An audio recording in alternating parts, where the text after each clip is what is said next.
In today's video, I'm going to teach you how to find engagement rate on GA4.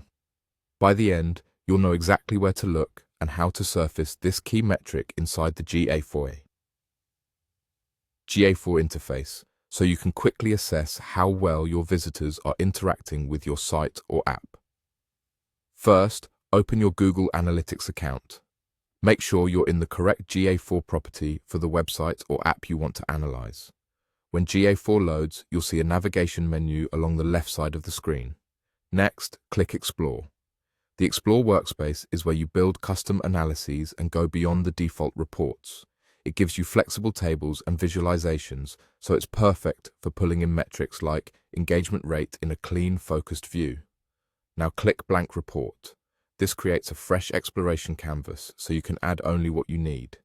You should see a Variables panel on the left and a Tab Settings panel on the right, with an empty table area in the middle. Don't worry if the layout looks a little different. GA4 updates its interface from time to time, but the options will be there. In the Variables panel, look for Metrics and click the plus icon. This opens the Metric Picker, where you can choose exactly which numbers you want to include in your exploration. If you have a search bar, you can use it to find items faster. From the list, click Session to include the sessions-based metric you'll use for context. Then click Engagement Rate. Engagement rate in GA4 is the percentage of sessions that are considered engaged. An engaged session is one that lasts longer than 10 seconds, has at least 2 page or screen views, or includes a conversion event.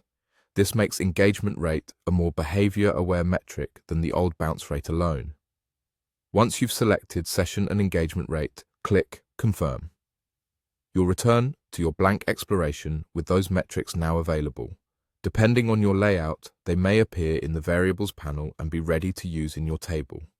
If you already see a table preview, engagement rate will be available to display alongside session, so you can compare overall traffic volume with the quality of that traffic. A quick note on interpretation. Higher engagement rate means a greater share of your sessions met those meaningful interaction thresholds. If you're coming from Universal Analytics, remember that GA4's bounce rate is essentially the inverse of engagement rate. Also keep in mind that the current date range and any active filters will affect what you see. That's it. You opened GA4, went into Explore, started a blank report, added the right metrics, and confirmed your selection. You now know exactly where to find engagement rate in GA4 and how to bring it into an exploration for clearer, more actionable analysis.